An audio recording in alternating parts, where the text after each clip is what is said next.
It's an all-too-common story. A young, handsome, untested filmmaker, in an effort to get their brilliant, untested feature idea off the ground, resorts to making what's called a proof of concept, a short film created to prove the value of a feature concept. Now, smart people, have told me you should never make one of these because it's either going to be the bad version of your movie or the good one. And I honestly don't know which one is worse. If it's bad, no one's going to demand to see the feature version, but if it's great, then they'll already have. The idea of taking this thing that I've been pouring myself into for the last 3 years of my life and potentially devaluing it by ironically setting out to demonstrate and prove its value does not sound appealing, which is exactly why I've never done it. Until now.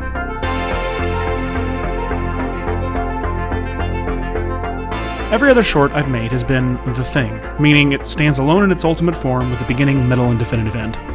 Plot device follows a simple 4-act structure. Things are normal. Something weird is going on. Something weird is definitely going on. What are we going to do about it? And doing something about it. Old New tells the story of a character who feels dissatisfied with new things, falls in love with old things, feels dissatisfied with old things, learns to live beyond the value of things. And both those films were Red Giant films, so they were created to showcase and essentially prove the concept of a specific Red Giant product like Magic Bullet Looks or Trapcoat Particular. The concept of darker colors doesn't necessarily lend itself to just one tool. Pulling it off required the power of almost everything Red Giant makes, and then some. You alright? I'm good. It's not in my mouth. But on top of that, it's a story that has, first and foremost, been developed to be experienced in 100 minutes, not 10. It was inspired by the things my kids draw. Some of it is so weirdly dark and disturbing. I look at it and I think, boy, we would be screwed if this was a real thing. But then I also think about how art and creativity are the healthiest outlet you could choose to explore the darker things inside you, and how emotionally upsetting yet horrible it would be if those things were suddenly thrust into the real world. So, over the next 3 years, this developed into a complex emotional story about a young girl's drawings coming to life and threatening the lives of those around her, taking her and her family's unpacked emotional baggage and dumping it all on the front lawn, so to speak. I often describe the story as Inside Out meets Jurassic Park, which almost always sounds like nonsense to people, and yet I keep saying it. So I suppose that's the first viable reason to make a proof of concept. To show people, namely gatekeepers, what you're talking about. You can say Inside Out meets Jurassic Park and it will make sense to you, but others, producers, executives, etc., will likely just see this. Which is not awesome. It just may not be your vision. So it can be valuable to show everyone the tone and style that seems so clear and defined to you, but keeps sounding like this to everyone else. But that's not the kind of movie that we're making, so everyone knows. No. And sure, there are plenty of other less expensive ways to do this, like pitch decks, mood boards, concept art. But at the end of the day, none of those things can walk and talk the way your movie would. Sometimes people don't know what they want, or don't want, until you show it to them. Also, with a concept like darker colors, you'll have a lot of rough and untested areas of your vision. Things that to you look like uncut diamonds, but to everyone else look like rocks. Several smaller guns combined. And this is probably the best one. Kill the monsters. I've always believed the monsters in the story were a huge opportunity to do something fresh and unique. Specifically what? I had some idea, but in a much more real sense, I had no idea.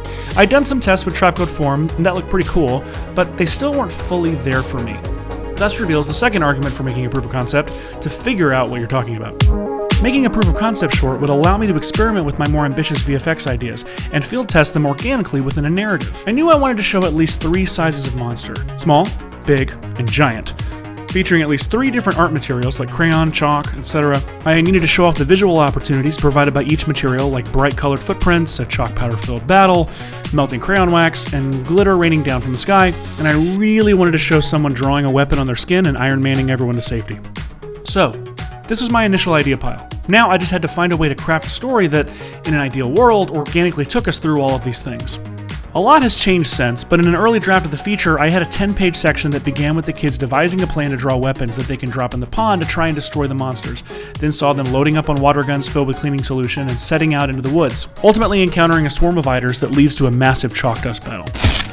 Dad, this is once in a lifetime. That seemed like a nice starting point for a structure that already knocked out a couple of my goals. Using my story clock workbook, the other ideas weren't hard to integrate at all. Since the story started with the kids drawing weapons here, the symmetrical counterpoint on the opposite side of the clock seemed like a nice place for the arm gun. And if someone's going to get a badass heroic arm gun moment at the end, they should probably spend the short working up to that. So maybe they should be the character who's the least eager to draw weapons at the start. In the feature draft, there was already a tension at play in the sibling dynamic between Jack and Amber, with Jack taking the lead on the situation, inadvertently steamrolling any of Amber and Bowman's contributions or reservations in the process. It seemed to me now that the short would be about taking Amber out of the safety of Jack's shadow. into danger alone, and ultimately to a place of confidence and empowerment, utilizing the very things that got them into this situation, her creativity and imagination, as superpowers, not to be feared, but to be owned and embraced. So the first monster, the Eiders, could start the process around the midpoint by sabotaging Jack's plan and separating Amber from the group. Then, now that Amber's isolated, a second monster could test her. A monster small enough to defeat in the short, but too big for any of the kids to take down on their own. But if I was going to introduce a new monster in the second half, I probably needed to set it up in the first half, so I added the car scene as they journey out to the pond, where I could show a bunch of blue footprints and have Jack allude to the big blue one, and I could have that monster be Crayon so that later Jack can melt it. But Jack can't be the one to defeat it, it's gotta be Amber. So she can draw on her arm, dip it in the pond, and come back and obliterate the thing, maybe even validating Bowman in the process. Jack eats a little bit of crow with his crown wax. Disgusting. And then we can end with them all standing in the field, glitter raining down around them, with Amber now front and center, staring down the power and scale of her creativity, ready to show it who's boss.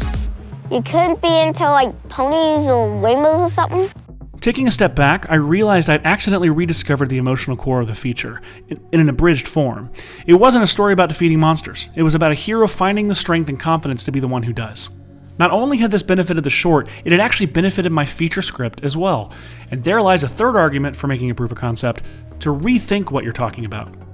In the process of working through the story in 10-minute form, I'd gained massive perspective and insight on its 100-minute form, unlocking things that I'd been struggling with for months. We also had a lot of people getting confused on early cuts about the significance of the pond. So Alluding she to. dropped it in the pond on accident, and then all of a sudden, All her monsters get all of out her of it. monsters just come out like Sparkle Sharkle, Blues, and Eiders. So the ultimate weapon you guys are making is your idea on how to fix it all.